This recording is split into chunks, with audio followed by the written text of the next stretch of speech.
Bismillahirrahmanirrahim. Allahumma shalli ala Sayyidina Muhammad wa ala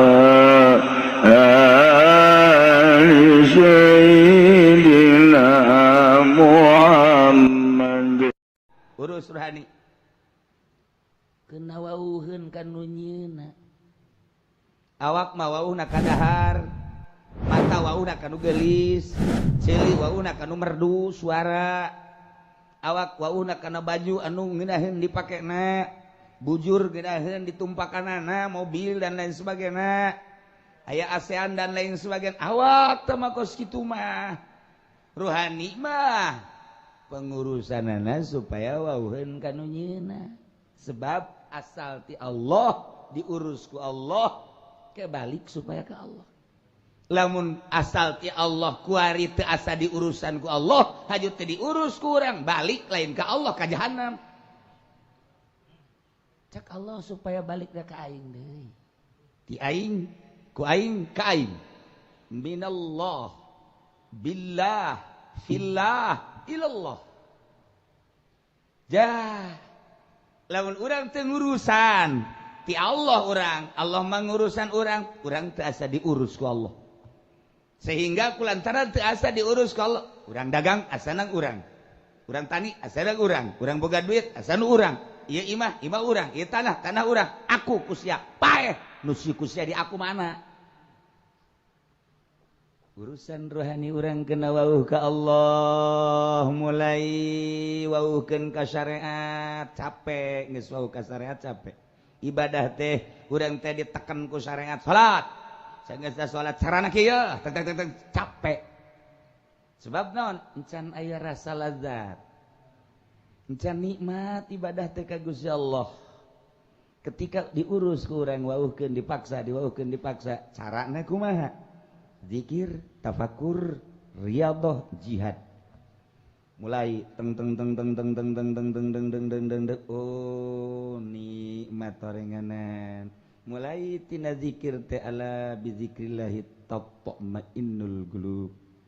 Tenang hate, ulah dimaksud tenang. Zikir bae ulah maksud tenang, lamun maksud tenang atuh berarti lain ka Allah, maksudna ka tenang. Ka Allah. Tenangna kumahan dibere Allah. Ngan asal urang zikir dibere ku Allah tenang. Nikmat. Ruhani teh wauheun ka Allah di zikiran bae. Urang nu mantak nyebut ka bogoh urang ge sarwiti deui lantaran urang cinta ka Allah. Kitu keneh urang lamun geus cinta ka Allah pasti Allah deui. Babalikna insan anu khawas nu tangtu nunggeus ma'rifatullah wa rasuluh wa wusuluh jeung datangna manusia ka Allah wa huwa wusul ta'al qurba deukeut jeung Allah. Qurbah teh deukeut, Allah teh kan deukeut sesuai jeung ucapan Gusti Allah.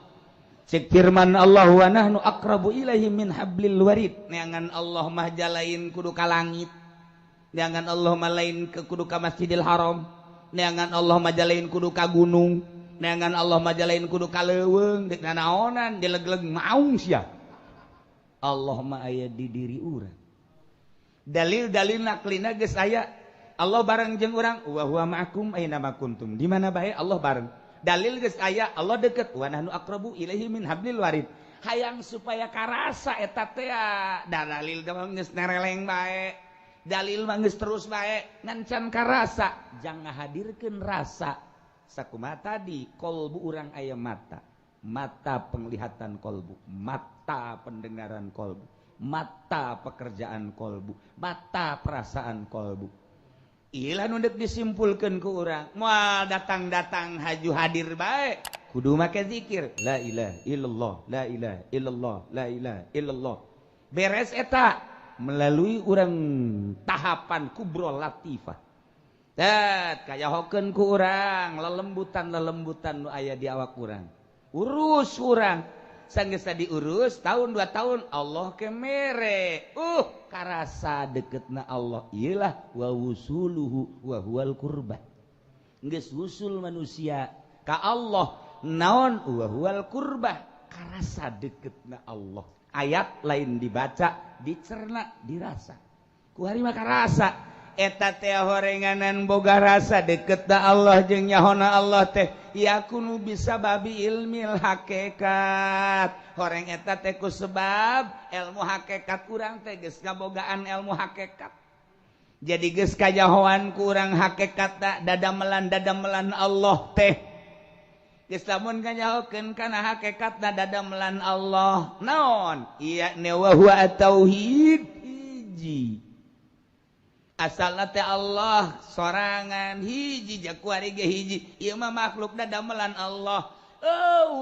hiji makhluk langit bumi katut eusinan nu kaluar tina ilmu Allah jeung nu kaluar tina gerak Allah berarti atuh urang neuleuh tangkal kalapa teh eta teh kudrat Allah kadeuleu kudratna lain tangkal kalapana neuleuh laut kadeuleu kudrat jeung iradatna Allah lain lautna neuleuh gunung kadeuleu kudrat iradatna Allah lain gunungna neuleuh laler hiber nu ngageurakeun Allah ku kudrat jeung iradat Allah geus neuleuh laler teh lain lalerna nu kadeuleu kudrat iradat Allah kitulah ilmu hakikat eta teh lain dibahas tapi karasa ketika dibahas atuh bisa bae tetapi ieu mah karasa masyaallah karim geus moal semata-mata ieu reungit anu nempel ka awak urang lamun lain gerak Allah urangna ciptaan Allah reungitna ge digerakkeun ciptaan Allah digerakkeun ku Gusti Allah meureun nu mantak nempel di awak urang teh ngagerakeun Allah diridokeun ku Gusti abdi ciptaan Gusti reungit ciptaan Gusti gerak abdi ngagerakeun Gusti reungit gerakna hiberna ngagerakeun Gusti abdi ridho Gusti meureun nu mantak reungit nempel di abdi ge eta teh hiji abdi gerak Gusti reungit gerak Gusti di hiji gerak kudrat iradat Allah aya di dinya nyanggakeun sadaya-daya.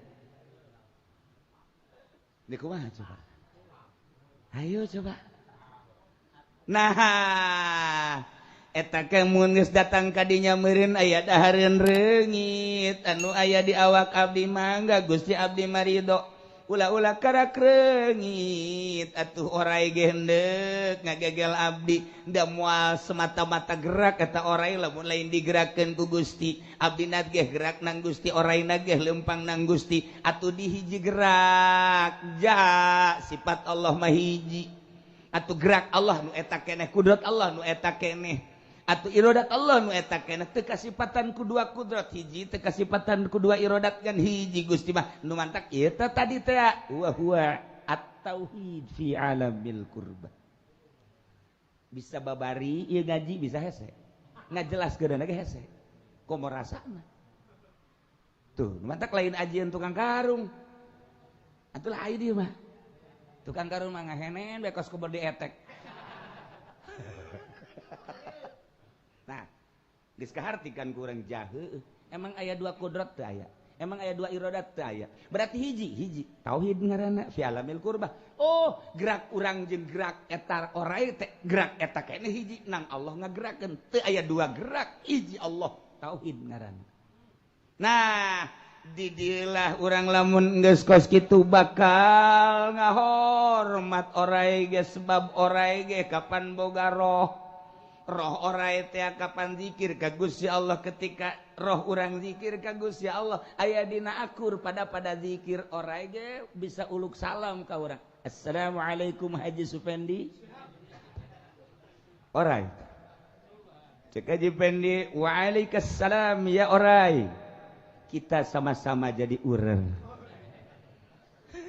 sak orai kita bersahabat sak orai teh ya tuh mantak aya jelema digalakan ku pamajikanana aya jelema digalakan ku indung bapana nyorekan luar biasa kebenaran bapana kiai kemudian manehanana lantaran digalakan pohara padahal mah kiai mah ngagalakan ge lain sakadar ngagalakan horenganan ku deudeuh jeung nyaah ulah aya dina maksiat ulah aya dina munkarat supaya ibadah kulantaran galak budak makan ngaranna ge nafsu asa digalakan kolot galak amat ka aing inditlah ka leuweung di leuweung manehanana teh tabrang parana dahar saya aya boborosan jeung bebetian nu aya di leuweung mun aya orai naik ka luhur mun aya maung naik ka luhur tangkal kayu sabulan 2 bulan 3 bulan 4 bulan manehanana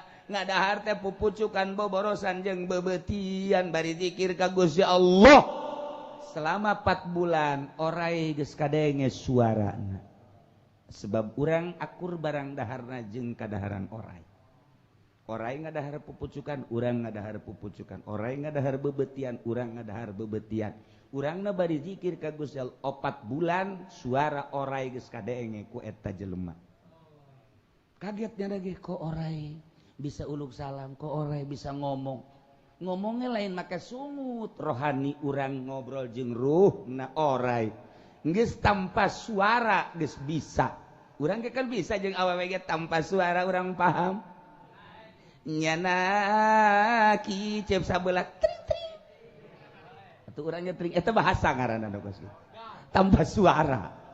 tanpa suara tapi geus kaharti Masya Allah itulah bahasa cinta dari mata turun ke hati kaharti bahasa urang kuari ge bahasa-bahasa manusia bisa kaharti ku isyarat urang kapanggih jeung guru bangun berpaling berarti bendu urang kapanggih jeung bos bangun berpaling bendu urang kapanggih jeung hiji jelema senyum berarti resep urang kabeh eta teh bahasa kapan teu ngomong teh kos kitu teu ngomong tapi kaharti orai bisa kaharti ku urang menyatulah jeung orai menang 5 bulan kaharti bahasa monyet bahasa ua-ua terus ningkatkeun zikir barang daharna nu aya di leuweung sapira di leuweung saaya-aya dibere kuat ku Gusti Allah ngadahar sakadar jag gitu bebetian tapi kuat sapoe 2 poe 3 poe teu kudu barang dahar deui menang satahun bahasa maung gajah kaharti mulai diwurukan ku maung lah nu ngawurukan zikir cek maung kieu lah zikir ka Allah mah dibere ku maung guru nyana maung mantak maung teh asli nama zikir nu mantak galak ka urang ku sebab urangna teh zikir digajal sia ku aing lain zikir ka Allah endahan sia dahar baluru aing beuki dahar mah mantak urang sieun ka maung tapi lamun urang na zikir contona ai eta Syekh Maghribi mah ngobrol jeung maung ari eta Syekh Asnawi mah ngobrol jeung maung eta pertemuan Syekh Asnawi jeung maung teh tah di Syekh Maghribi eta teh pertemuan Syekh Asnawi jeung maung dina nu ku urang osok dizarahan Syekh Maghribi teh nah komo deui Syekh Mansur mah kapan ngobrol jeung maung bahkan maung jadi kendaraanana sebab naon maung ge taluk kana zikir nyana nyangkrem ge lantaran kadeuleuna urang teh embe ku nyana ini embe nih sakjana mantak dileg-leg ku nyana tapi lamun urang kadeuleuna jelema tuh moal nah mangka ieu di leuweung diwurukan zikir la ilaha illallah la ilaha illallah terus datang ka hobi mantak baliklah nyana lantaran kolotna ceurik bae ngadua ka Allah ngadu ya Allah anak abdi di mana ternyata horenganan nyana diangkat jadi wali ku sebab ridho kolotna ngadoakeun anak abdi ku sebab digalakan besi ka mana bae geus abdi ieu ridho Gusti ka anak abdi henteu jadi berarti geus aya ridho kolot indung bapana kaleuweung diangkatlah jadi wali balik jana ka imah begitu balik teu betah di imah sebab naon sebabnya nangis gahiji jeung hewan-hewan ahli Allah teu betaheun di imah sebab naon sangu geus teu beuki dahar geus teu beuki nginum geus teu beuki sagala geus teu beuki beukina nyana jeung di leuweung guru walina adalah maung mantak ente bisa hega guru torekat atuh bandingan ka Lampung ka ditu ayo ka leuweung kege tinggal ngaran innalillahi Haji Supendi telah tinggal nama sudah dileg-leg macan beres lain norekat paeh itu bedak sabaraga aya nu nyarita seorang sahabat ya Rasulullah abdi bade sodako mung abdi gaduh sadinar kedah kasaha abdi sodako sadinar oh cakang jeung Rasul ai boga sadinar mah tasaddaq bihi ala nafsik geus beulikeun ka baso jang ente jang maneh we teu sadinar mah ulah teh hanat disedekahkeun aju maneh menta teu bagus situ sorangan we layuh sok jang maneh aya deui abdi ge gaduh deui sajabati sadinar teh aya deui sadina nah lamun aya keneh tasaddaq bihi ala waladik bikeun ka anak aya anak menta teh dibere ai jahe waduh salah aturan atuh dia memengkonon beuh aja mengkonon masyaallah anak bagus ngoser-ngoser minta duit ka kolot-kolot teu daek mere ya Karim horenganan main mata ulah gitu kepentingan pribadi heula daripada kota tangkoteteng kanu sejen aya keneh ka anak ulah haju anak sangsara hese dahar hese nginum bikeun ka anak bikin ke pemajikan ai pamajikan beuh maning geus harareseun jasa hutang geus numpuk di warung teu dak dibere ai ka batur kebarahan jasa masyaallah sorangan heula ka anak keluarga aya keneh gola tasaddaq bihi ala khadimik atu eta nu sok ngaladenan anjeun hadam-hadam aya keneh abdi teh Gusti abdi alhamdulillah anak keluarga parantos pangladen ge atos ai kitu mah anta absaru bihi atuh leuwihnya hota mah kasaha nu paling penting bere ngeunaheun ngadengikeun aturan tapi praktekna masyaallah Karim eta kakak bangonna beberean bae ka batur mah beuh aing ka dijang ge mani hese jasa kakak belon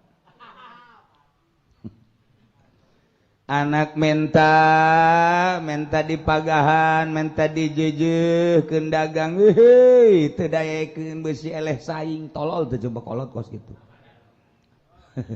lain ngajejeuhkeun kadanan mere modal anak teh sakumaha kebo digunakeun tanagana dibere tilok di Lampung kos kaditu nu aya di urang teh guruna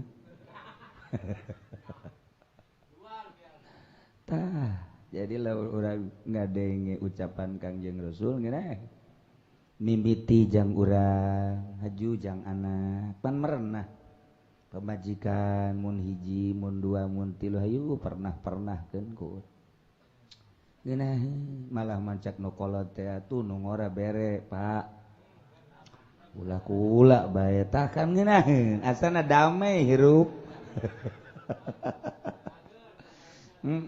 kakak-kakak boga dua kawin dewe Kak insyaallah asana jalan lembar teh dunia jembar ieu mah masyaallah barang nyandung nu tadina jembar dunia asa asup ka kolong bale sempit perasaan dunia tak jadi urang nuturkeun ucapan Kangjeng Rasul atuh ngeunah ja Kangjeng Rasul teh uswatun hasanah nyana nyandung teu katuturkeun ku urang endahan urang sieun ka pamajikan kos bakal nyapaatan bae di akhirat pemajikan urang aya disompralkeun bukan kos kitu eta urang nu usaha urang nu ngeun eumah urang nu naon ngaran nu mere duit kunaon urang sieun ka nyana ieu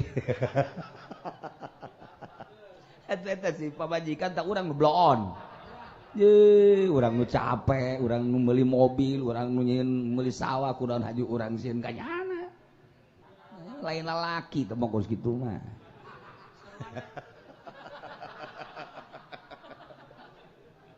aduh ya Allah ya Rabbi Masya Allah kata petakeun ka lalakian teh endeuh lah cenah aing mah atuh lolos teh yang tsunami sia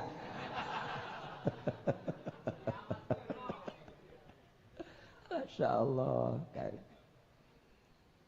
Lamun urang nyaritakeun syariat begitu baik, tapi ketika urang bertorikoh acuanana adalah batin, ruhani.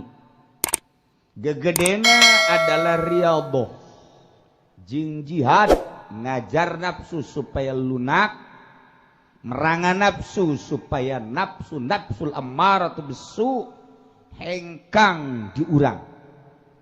Geus atuh kawin mangga asal ulah kanu bogoh cak nafsu. Aya awewe geus 45 tahun teu laku-laku kawin ku sia. Amper moal naik los.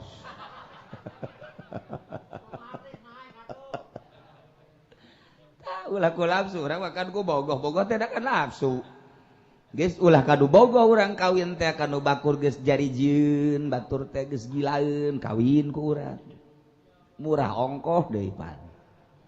Tah eta urang carita torikoh bagus. Kuari mah geus kawin teh, kuari kakarak bertorikoh. Bertorikoh teh hayang usul ilallah. Geus atuh gitu naon ngaranna ngusir dunia jeung makhluk jeung nafsu. Geus ulah ku nafsu man urang endeu ka Allah kakarak leng-leng haju urang kawin batal narekat. Sebab kahalangan ku nafsu. Lain ngome tasbih ngome susu. Salah. Jadi ka Allah bahkan ngome tasbih. Ayo urang teh gitu. Tah, ieu mah lain, endahan pepentil na subhanallah subhanallah. Atuh moal usul-usul tau mah. Nyaho-nyaho norekat boga anak deui.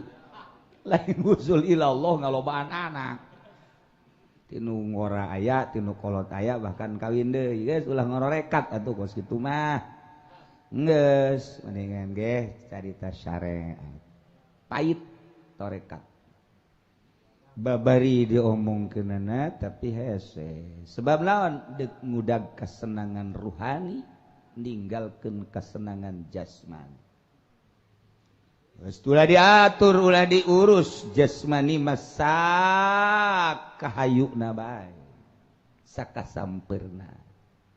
Ruhani di mana geus dibere ku Gusti Allah kesenangan ruhani eueuh nanaonan nilai duniawi.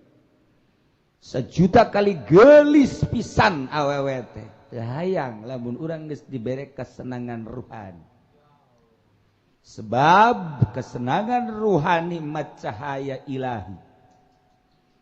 Lamun urang geus dibere nur ilahi, cahaya ilahi, nu geus dititipkeun ku Gusti Allah ka awak urang, cahaya ilahi, cahaya Rasul Allah, cahaya ruh urang ketika urang geus wauh ka Gusti Allah baheula kuari ku urang diopenan deui bakal nikmat anu luar biasa. Sebab kanikmatan eta urang bisa nyulusup ka jero laut, bisa lempang di luhur laut, bisa hiber di awang-awang, bisa deket Baitullah, bisa ngahiji jeung para malaikat, nyaho kana jentulna setan. Geus geunah. Nikmat hirup. Geus eueuhna naonan. Sebab ditanya ku ari mah urang, kunaon maneh salat? Sieun ka Allah. Maksudna hayang ka sorga. Leutik keneh kos kitu. Di mana urang ibadah hayang ka sorga, leutik keneh. Sebab sorga mah makhluk Allah, ciptaan Allah, urang kabongbroy ku ciptaan Allah. Sieun ka neraka wajar lantaran urang teh hayang senang. Eueuh masalah ngan moal jadi wali Allah kos kitu. Nah, tasodaku haranjeun kabeh ka diri urang heula. Kaju ka anak urang, keluarga urang, karak kapalayan urang, karak urang petakeun sedekah kanu kanyawan ku urang. Kamana ye? Tasarruf-tasarrufkeun ku urang ye. Dunia pamere Allah, dunia titipan Allah, urang ka Allah keun yuk. Fakir miskin guys, yatim piatu geus tetangga-tetangga geus yo sok urang tasarupkeun titipan Allah teh abeh catet bahwa ieu nu urang ka masjidkeun urang ka pasantrenkeun urang ka majeliskeun sok gerage urang paeh eta nu aslina sawah gunung jeung harta-harta urang nu henteu dibundelkeun kana syiar agama Allah henteu jadi nu urang jadi tirkah sawah jadi tirkah mobil jadi tirkah imah jadi tirkah kabeh jadi tirkah nu aslina nu urang tuh nu nempel di masjid tuh nu nempel di majlis tuh nu nempel di fakir miskin tuh nu nempel di syiar-syiar agama Allah pakai perang ku urang nu asli da eta samiliar duit urang 100 juta nu dipake ke masjid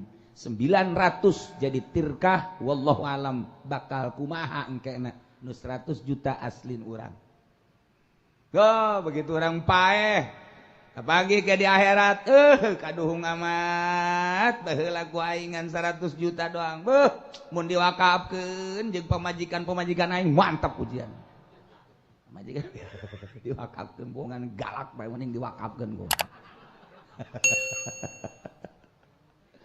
ya Allah ya Rabbi nah mantap lamun boga pamajikan tengah dorong ibadah ka Gusti Allah bahkan ngahalangan perhitungkeun ku urang bisa teu dinasehatan lamun teu dinasehatan atuh urang boga matematika gunakeun matematika urang ka dieu sia ka dieu jedog sia di hareupeun ada nurut henteu sia ka aing teh ka Allah sia jasa pemajikan mana nyungir-nyungir dedeh ke Allah hayu coba cek dia hayu lamun kakak geus bener dek ka Allah karak ulah ge moal galak jangan ge nyahoeun ieu urang dek ka Allah jeung henteuna nya ge ke lamun urang sapoe dua poe lain deui ieu salaki bangun bebeneran dek ka Allah na nya ge sopan ka urang atuh bangunna atuh di hareupeun urang doang cek pemajikan teh di luar urang mah lain deui jangan aing ge boga jaringan cek nya bodoh sakumaha serse beda urang deuk ka Allah pamajikan ge nurut dengan sendiri dan nurut urang sebab aya Allahan di jero hate urang teu kudu dinasehatan teu kudu bahkan nyana nganyahokeun ke urang unggal peuting hudang satu ketika urang teu hudang pamajikan urang ge ngahudangkeun sebab kok kebiasaana hudang apa capek apa non hudang keun ka biasana kakak hudang kok ieu henteu emang geus siap ada cak pamajikan aya dua keuntungan ye cek jana teh gahudangkeun aya keuntungan ye tuh kan engke mah isu ngahudangkeun deui kebel-kebel lain usul ilallah usul ila susu deui bae sedekah Allah teh kudu bebeneran yok lah iyalah bab sedekah al ma'nal ijmali wallahu a'lam bissawab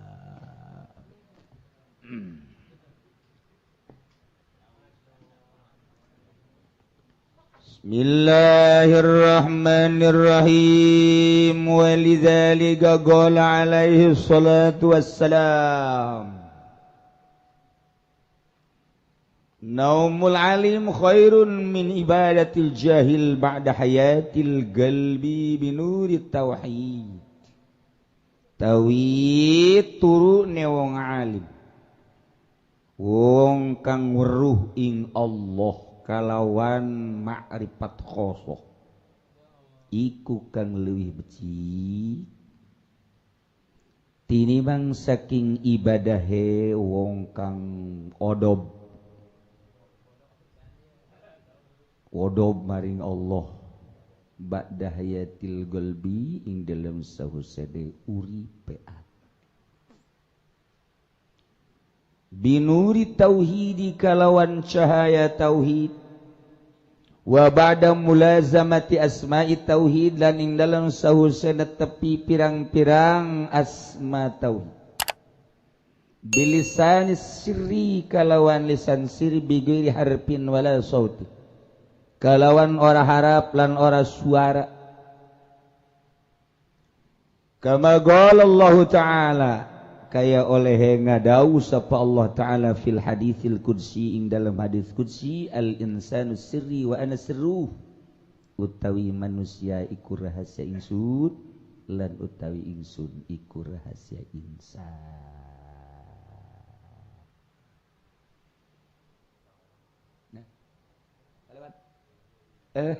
Naon wari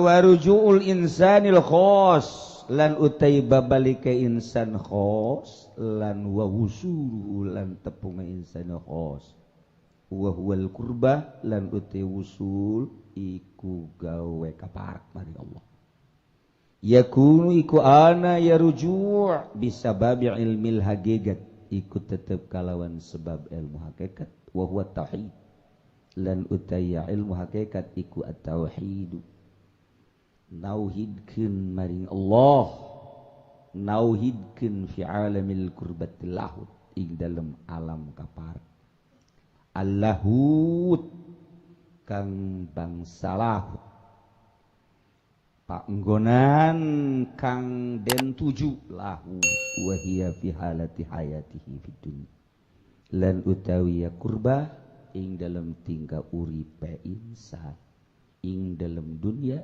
iku bisa babi adatihi tetap kalawan sebab adat insan sawaun kana naiman naum muntabihan kupada utenta ana ya insan iku kang turu ulah make kap memakai kap turu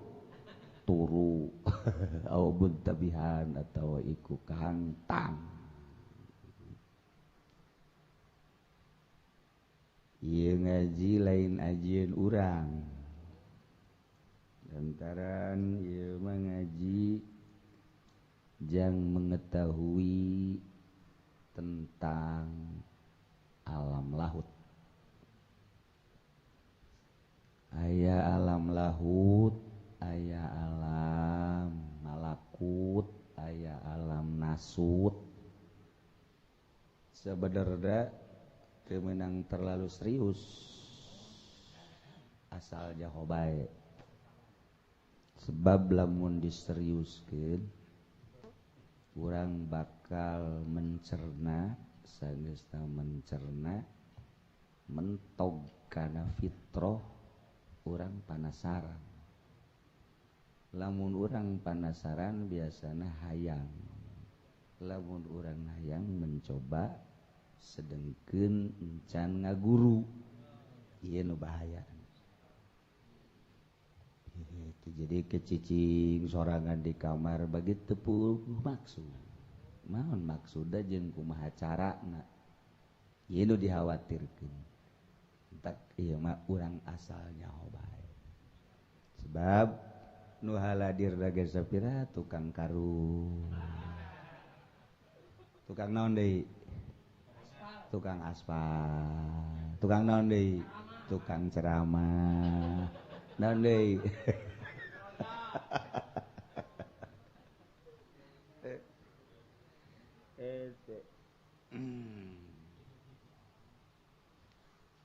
Jadi aya ilmu anu dirahasiakeun ku Gusti Allah. Ilmu hakikat melalui Sayyidina Abu Bakar Siddiq radhiyallahu anhu. Tek jadilah dikembangkan ku Imam Bahauddin An-Naqsyabandiyah. Aya ilmu melalui Sayyidina Ali karramallahu wajhah. Kembangkeun tek wari jadilah berbagai thariqah. Dek norekat dek ente masalah asal puguh tabat tarekat besa kadar metode belah dia supaya itu ulah kasih si kagigir dijieunlah satu cara jang wusul ilallah di ngaranan tarekat. Para sahabat batuh teu kacaritakeun tarekat urang justru nyokot di sahabat. Para tabiin atuh henteu kacaritakeun tarekat justru urang nyokot di para tabiin. Sadajan ayeuna ge henteu ngabangsakeun tarekat masalah aya mah guruna. mangga bae.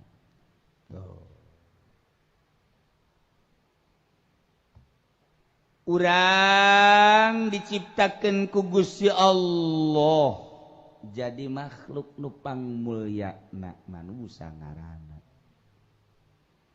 Tersusun tina dua kekuatan hiji jasmani dua ruhani. Jasmani mah sakadar dahar nginum sare pamajikan. Urusanana ilmu najang utar atur zohir fikih. Ilmu ngarana ilmu fikih dina Islam. Islam ilmu na fikih jurusanana syariat. Geus atuh ngaran pelaksanaanana ibadah. Sakitu beta mah kitabna timimiti nuletik parukunan Sapina Riyad Takrifatul Muin Fatul Wahab kemudian atu Ikna kebelah ditu Natufah Raudhah Nihayah Majmu eta kitab-kitab tijauh ti urusan opat perkara ubudiyah nomor kahiji nomor kaduana urusanana mudakahat nomor katilu urusan jinayat, nomor kaopat urusanana urusan hiji ubudiyah, nomor kadua munakahat, nomor katilu urusanana jinayah, nomor kaopat naon? Muamalah, nomor kahiji ubudiyah, dua muamalah, tilu kitu naon tadi? Hiji ubudiyah, nomor kadua muamalah, tilu munakahat opat sakitu kitab teh coba pengembangan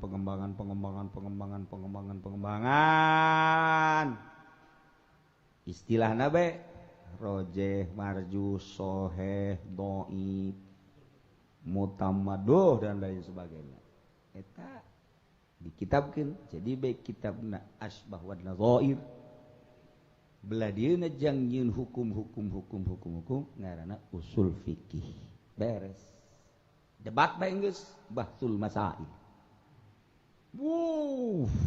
bahsul masail kelas SD kelas itu desa cabatan nasional dunia kitu bae geus hukum teh kitu di bahsul masail ke dikitabkeun hasil bahsul masail moal eureun-eureun nu kos kitu mah perdebatan bae cek ieu meunang cek ieu henteu wajar sebab adu kekuatan dalil kadituna ke rojeh jeung marjuh ayat ieu teh cek sakaol kieu cek sakaol kieu cek sakaol kieu cek sakaol kieu moal eureun-eureun diperdebatkan terus baik adu kekuatan sok mal eren datang ke kiamat mal eren kos kitu datang ke kiamat adu kekuatan kabelah dituna ego aing asa pinter tandingan aing ku sia ujung-ujungna nu nyekel pikir mah ka neraka sebab ego asa aing sadeu nu ngaleuyan aing kiai jauh udang-udang lagi itu malah leutik jai mau gede ya ban Vespa mah eleh keur carita pikir mah kitu bae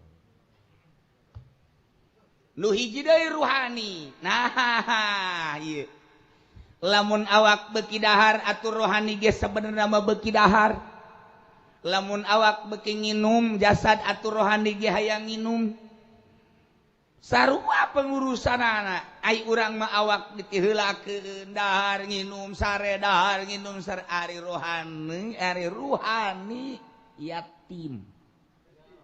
yatim teh bapaan nu ngurus kuru yatim teh kuru ruh teh kuru lantaran teh diurus yatim ngaranna sehingga keur ngaji ge wani hees lantaran yatim roh aya hudang kagetak lah jadi kieu mah ngaganggu bae ya tuh sia nu kaganggu aing mah teu maksud ngaganggu yatim. Nah, lamun urang terus ngurusan awak bae, tinggalin roh, paeh nu bakal babalikan roh. Awak dikubur kaleuweung, seminggu 2 minggu, utei di awak urang bilatung. Nu kamari dibangga-bangga ku urang teh, bos aya di aing, gagah aya di aing, sugi aya di aing, jabatan aya di aing. Aing teh mulia ukuran dunia di jero kubur 2 minggu utei sia getih jeung nanah ngolocor sia tah nu baheula sia di bapa-bapa di bos-bos di komandan-komandan siap dam edan meureun sia isuk pageto modar sia utei di beuteung sia di mata sia di ceuli sia teu diurus ku sia rohani cilaka sia. Ketika urang ngurusan ruhani, masya Allah, aya nu saimbang antara ruhani jeung jasmani, 50-50 lumayan. Aya nu geus ninggalkeun jasmani, sakasampeurna jasmani mah ruhani hungkul nu diurus teh wali. Teu pernah ngurusan jasmani, wali mah hees di mana bae keur ngaji elos, wali. Atuh, tawa beuki hees ngaran. Sakasampeurna wali batilok di bagus-bagus. Boh, di luhur spring bed, boh anggelna ge teu meunang salah, teu meunang teu asa eutik marah. Ngurusan rohani. Anggel kudu di luhur di handap kasur kitu keneh dan lain-lain sebagai awak tah urusanana. Wali matilok ngahuyal ngahayal urusan sare iraha tunduhna rep bari jeung saeutik asal sakerjep cukup wali henteu ngahajakeun jakeun nya usaha-usaha mama nuju istirahah tong kos kitu bupati lain kiai nah ruhani ku urang teu pernah diurus cilaka urus rohani kena wauheun ka nu nyieuna awak mah wauhna kadahar mata wauhna kanu geulis ceuli wauhna kanu merdu suara awak wauhna kana baju anu ngeunaheun dipakena bujur ngeunaheun ditumpakanana mobil dan lain sebagainya aya ASEAN dan lain sebagainya awak teh mah kos kitu mah rohani mah pengurusanana supaya wauheun ka nu nyieuna sebab asal ti Allah diurus ku Allah kebalik supaya ke Allah lamun asal ti Allah kuari teu asa diurusan ku Allah haju teu diurus ku urang balik lain ka Allah ka jahanam cak Allah supaya balik ka aing deui ti aing ku aing ka aing minallah billah fillah ilallah jah lamun urang teu ngurusan ti Allah urang Allah mangurusan urang teu asa diurus ku Allah sehingga kulantaran teu asa diurus ku Allah urang dagang asana urang tani asana urang boga duit asana urang ieu imah urang ieu tanah urang aku ku sia paeh nu si ku sia di aku mana urusan rohani urang kena wauh ka Allah mulai wauhkeun ka syariat capek geus wauh ka syariat capek ibadah teh urang teh diteken ku syariat salat sageus salat carana kieu teng capek sebab naon encan aya rasa lazat encan nikmat ibadah teh ka Gusti Allah ketika diurus ku urang wauhkeun dipaksa carana kumaha zikir, tafakur, riyadhah, jihad. Mulai teng oh nikmat torenganan.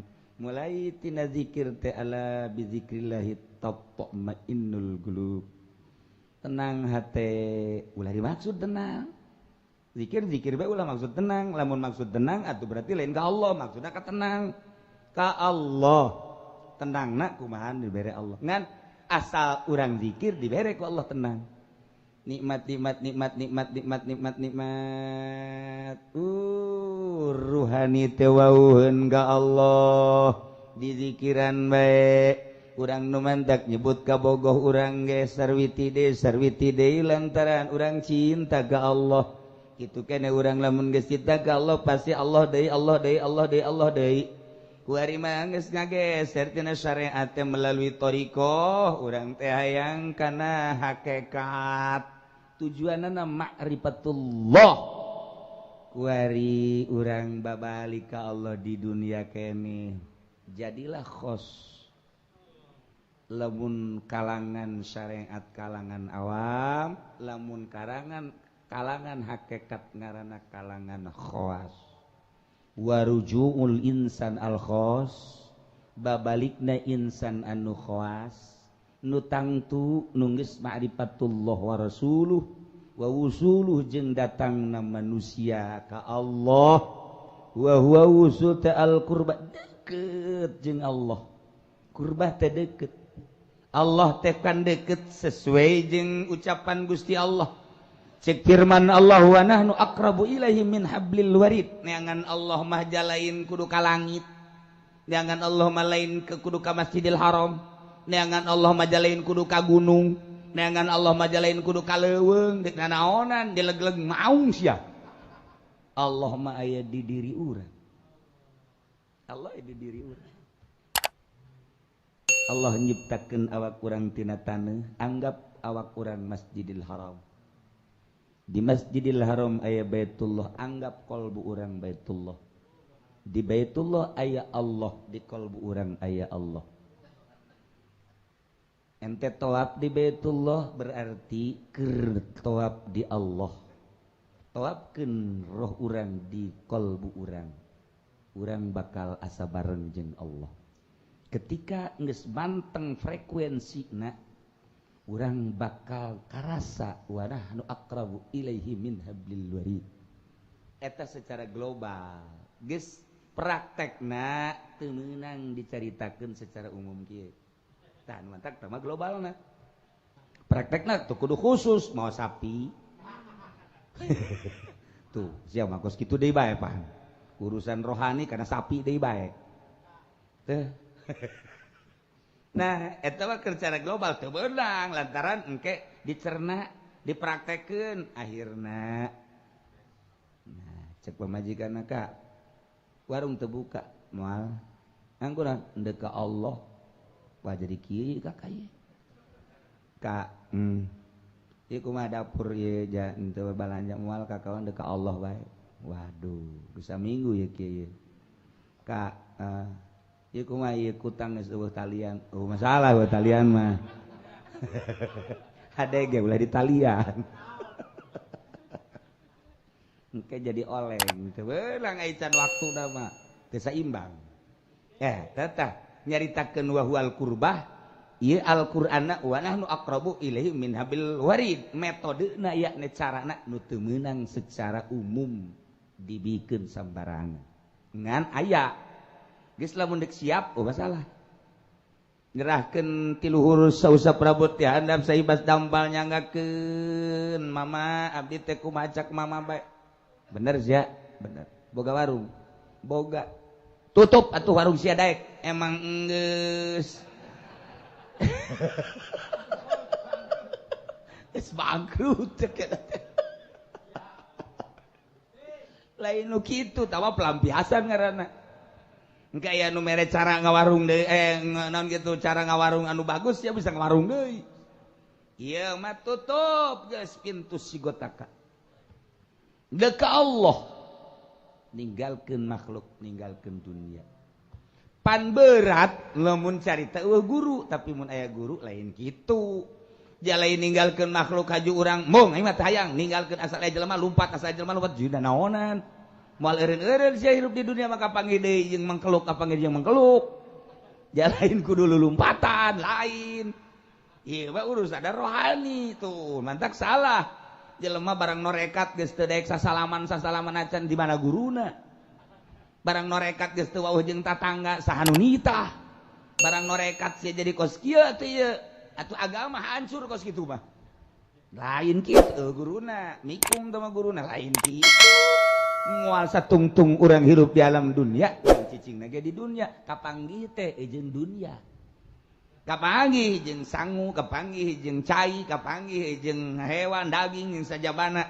Atuh kapanggih bae teu kudu lompat, kapanggih jeung jelema jeung polisi ge kapanggih. Apa kudu lompat? Teu kudu. Mana tawafkeun roh urang di Baitullah. Etalah carana Allah bareng jeung urang. Innallaha ma'ana wa huwa ma'akum aina ma kuntum. Dalil-dalil naklina geus aya. Allah bareng jeung urang wa huwa ma'akum aina ma kuntum. Di mana bae Allah bareng. Dalil geus aya Allah deukeut wa nahnu aqrabu ilaihi min hablil warid. Hayang supaya karasa eta teh dalil geus nereleng bae. Dalil mah geus terus bae ngan can karasa. Jangan hadirkeun rasa. Sakumaha tadi kolbu urang aya mata. Mata penglihatan kolbu, mata pendengaran kolbu, mata pekerjaan kolbu, mata perasaan kolbu. Ilah nu deuk disimpulkeun ku urang, moal datang-datang haju hadir bae, kudu make zikir, la ilaha illallah, la ilaha illallah, la ilaha illallah. Beres eta melalui urang tahapan kubro latifah. Dat kayahokeun ku urang lelembutan-lelembutan nu aya di awak urang.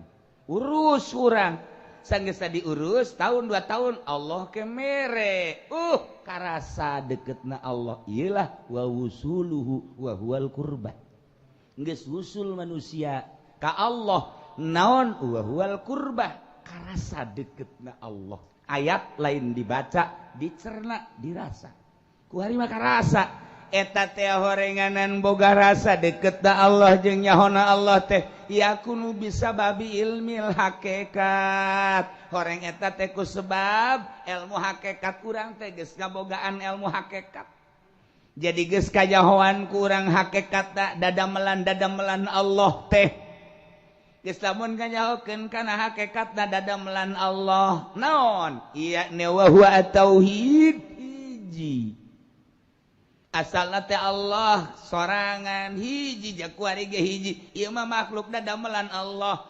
eueuh hiji makhluk langit bumi katut eusinan nu kaluar tina ilmu Allah jeung eueuh nu kaluar tina gerak Allah berarti atuh urang neuleuh tangkal kalapa teh eta teh kudrat Allah kadeuleuh kudratna lain tangkal kalapana neuleuh laut kadeuleuh kudrat jeung iradatna Allah lain lautna neuleuh gunung kadeuleuh kudrat iradatna Allah lain gunungna neuleuh laler hiber nu ngageurakeun Allah ku kudrat jeung iradat Allah geus neuleuh laler teh lain lalerna nu kadeuleuh kudrat iradat Allah kitulah ilmu hakikat eta teh lain dibahas tapi karasa ketika dibahas atuh bisa bae tetapi ieu mah karasa masyaallah karim geus moal semata-mata ieu reungit anu nempel ka awak urang lamun lain gerak Allah urangna ciptaan Allah reungitna ge digerakkeun ciptaan Allah digerakkeun ku Gusti Allah meureun nu mantak nempel di awak urang teh ngagerakeun Allah diridokeun ku Gusti abdi ciptaan Gusti reungit ciptaan Gusti gerak abdi ngagerakeun Gusti reungit gerakna hiberna ngagerakeun Gusti abdi ridho Gusti meureun nu mantak reungit nempel di abdi ge eta teh hiji abdi gerak Gusti reungit gerak Gusti di hiji gerak kudrat iradat Allah aya di dinya nyanggakeun sadaya-daya.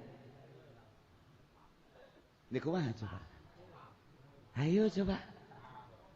Nah, eta ke mun geus datang ka dinya meureun aya dahareun reungit anu aya di awak abdi mangga Gusti abdi marido. Ulah-ulah karak reungit atuh orai ge hendeuk ngagegel abdi da moal semata-mata gerak eta orai lamun lain digerakkeun ku Gusti abdina ge gerak nang Gusti oraina ge leumpang nang Gusti atuh di hiji gerak ja sifat Allah mah hiji atuh gerak Allah nu eta keneh kudrat Allah nu eta keneh atuh irodat Allah nu eta kana teu kasipatan ku dua kudrat hiji teu kasipatan ku dua irodat kan hiji Gusti mah nu mantak ieu tadi teh wa huwa at-tauhid fi alamil qurbah bisa babari ieu ngaji bisa hese ngajelaskeun ge hese komo rasana tuh nu mantak lain ajieun tukang karung atuh lain ieu mah tukang karung mah ngahenen bekos kubur dietek.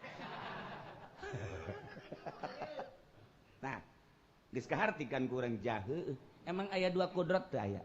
Emang aya dua irodat teh aya. Berarti hiji tauhid ngaranna fi alamil qurbah. Oh, gerak urang jeung gerak eta orai teh gerak eta keneh hiji nang Allah ngagerakeun. Teu aya dua gerak, hiji Allah tauhid ngaranna. Nah, di dilah urang lamun geus kos kitu bakal ngahormat orai ge sebab orai ge kapan boga roh orai teh kapan zikir ka Gusti Allah ketika roh urang zikir ka Gusti Allah aya dina akur pada zikir orai ge bisa uluk salam ka urang assalamualaikum Haji Supendi orai cek Haji Pendi waalaikumsalam ya orai kita sama-sama jadi urang sak orai kita bersahabat sak orai teh ya tuh mantap aya jelema digalakan ku pamajikanana aya jelema digalakan ku indung bapana nyorekan luar biasa kebenaran bapana kiai kemudian manehanana lantaran digalakan pohara padahal mah kiai mah ngagalakan ge lain sakadar ngagalakan horenganan ku deudeuh jeung nyaah ulah aya dina maksiat ulah aya dina munkarat supaya ibadah kulantaran galak budak makan ngaranna ge nafsu asa digalakan kolot galak amat ka aing inditlah ka leuweung di leuweung manehanana teh satabrang parana dahar saya aya boborosan jeung bebetian nu aya di leuweung mun aya orai naek ka luhur mun aya maung naek ka luhur tangkal kayu sabulan 2 bulan 3 bulan 4 bulan manehanana ngadahar teh pupucukan boborosan jeung bebetian bari zikir ka Gusti Allah selama 4 bulan orai geus kadenge suarana sebab urang akur barang daharna jeung kadaharan orai ngadahar pupucukan urang ngadahar pupucukan orai ngadahar bebetian urang ngadahar bebetian urangna bari zikir ka Gusti Allah 4 bulan suara orai geus kadenge ku eta jelema kagetnya lagi kok orai bisa uluk salam kok orai bisa ngomongnya lain make sungut rohani urang ngobrol jeung ruh na orai geus tanpa suara geus bisa urang ge kan bisa jeung awewe ge tanpa suara urang paham nyana kicep sabelah tring tring atuh urang ge tring eta bahasa ngaranna tanpa suara tapi geus kaharti Masya Allah itulah bahasa cinta dari mata turun ke hati kaharti bahasa urang kuari ge bahasa manusia bisa kaharti ku isyarat urang kapanggih jeung guru bangun berpaling berarti bendu urang kapanggih jeung bos bangun berpaling bendu urang kapanggih jeung hiji jelema senyum berarti resep urang kabeh eta teh bahasa kapan teu ngomong teh kos kitu teu ngomong tapi kaharti orai bisa kaharti ku urang menyatulah jeung orai menang 5 bulan kaharti bahasa monyet bahasa ua-ua terus ningkatkeun zikir barang daharna nu aya di leuweung sapira di leuweung saaya-aya dibere kuat ku Gusti Allah ngadahar sakadar ja gitu na bebetian tapi kuat sapoe 2 poe 3 poe teu kudu barang dahar deui menang satahun bahasa maung gajah kaharti mulai diwurukan ku maung lah nu ngawurukan zikir cek maung kieu lah zikir ka Allah mah dibere ku maung gurunya na maung mantak maung teh aslina mah zikir nu mantak galak ka urang ku sebab urangna teh zikir digajal sia ku aing lain zikir ka Allah endahan sia dahar maluru aing beuki dahar mah mantak urang sieun ka maung tapi lamun urangna zikir contona ari eta Syekh Maghribi mah ngobrol jeung maung ari eta Syekh Astawi mah ngobrol jeung maung eta pertemuan Syekh Asnawi jeung Maung tetah di Syekh Maghribi eta teh pertemuan Syekh Asnawi jeung Maung dina nu ku urang osok di zarahan Syekh Maghribi teh. Nah komo deui Syekh Mansur mah kapan ngobrol jeung Maung bahkan Maung jadi kendaraanana sebab naon Maung ge taluk ka nu zikir nyana nyangkrem ge lantaran kadeuleuna urang teh embe kunyana. Ini embe nih sakjana mantap dileg-leg kunyana tapi lamun urang kadeuleuna jelema tuh moal. Nah mangka ieu dileuweung diurukan zikir la ilaha illallah la ilaha illallah terus datang ka hobi mantap baliklah jana lantaran kolotna ceurik bae ngadua ka Allah ngadua ka Allah ngadua ya Allah anak abdi di mana ternyata horenganan nyana diangkat jadi wali ku sebab ridho kolot na ngadoakeun anak abdi ku sebab digalakan besi ka mana bae geus abdi ieu ridho Gusti ka anak abdi henteu jadi berarti geus aya ridho kolot indung bapana kaleuweung diangkatlah jadi wali. Balik jana ka imah begitu balik teu betah di imah sebab naon sebab nyana geus gahiji jeung hewan-hewan ahli Allah teu betaheun di imah sebab naon sangu geus teu beuki dahar geus teu beuki nginum geus teu beuki sagala geus teu beuki beukina nyana jeung dileuweung guru walina adalah Maung. Mantak ente bisa ga guru torekat atuh bandingan ka Lampung ka ditu. Ayo kaleuweung kege tinggal ngaran innalillahi Haji Supendi telah tinggal nama sudah dileg-leg macan beres lain norekat paeh itu bedak sabaraga mantak guru torekat teh lamun maca urang dina kitab aya nu anjing guruna teh guru torekat teh anjing aya nu mau guru torekat teh masyaallah karim maha kawasa Allah. Nah iyalah mun geus datang kana tauhid wa huwa at-tauhid hiji gerak Allah hiji kudrat Allah hiji teu dua teu tilu gerak nu aya di urang gerak nu aya di makhluk eta keneh kudrat nu aya di urang kudrat di makhluk nu sajen eta keneh kudrat Allah keneh fi alamil qurba lahut masih panjang ieu tentang lahut sebab naon sebab lahut teh ngaranna destinasi hartina tempat anu dimaksud ku urang lahut. Nah, aya ilah, aya lahut, aya lahin. Nah, ilah disebutlah ku ahli thariqat alam lahut, alam malakut, alam nasut.